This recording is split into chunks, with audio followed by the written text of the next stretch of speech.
C'est en 2008, et suite à la crise financière venant des États-Unis, que Satoshi Nakamoto, dont l'identité reste encore inconnue, lança le Bitcoin, un ovni financier basé sur la cryptographie et la blockchain. Aujourd'hui, un Bitcoin pèse plus de 30 000 $ contre quelques centimes à l'origine, et on estime qu'environ 100 millions de personnes en possèdent à travers le monde. Le Bitcoin est une sorte de monnaie numérique en quantité limitée.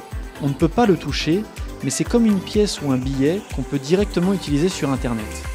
Pour le moment, le Bitcoin n'est pas trop utilisé pour payer. Il sert plus à stocker vos fonds et les faire éventuellement fructifier.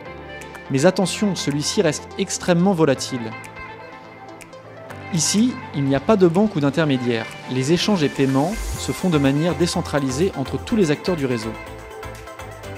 On peut acquérir le Bitcoin de 3 manières.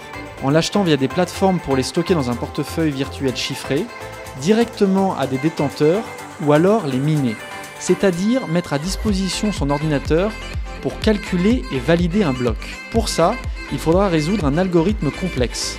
Cependant, cela demande du matériel informatique de pointe, et il n'est donc pas étonnant que la majorité des mineurs dans le monde soient des fermes géantes pour accélérer le décryptage des blocs, car en échange de cette aide à maintenir le réseau, le décryptage d'un bloc vous récompensera en Bitcoin. Derrière ce concept de bloc se trouve la blockchain.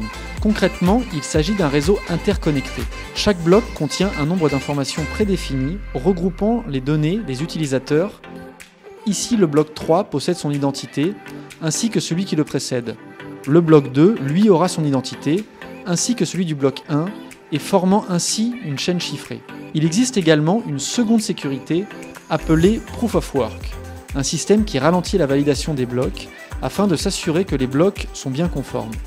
Les transactions en cours sont donc regroupées, vérifiées, et formeront un bloc, et ainsi de suite.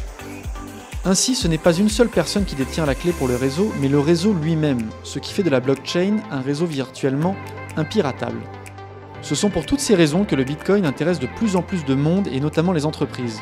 Ce réseau sécurisé promet encore de nombreuses évolutions et solutions à venir, à l'instar d'Internet, et sera sans doute un incontournable de nos futures sociétés.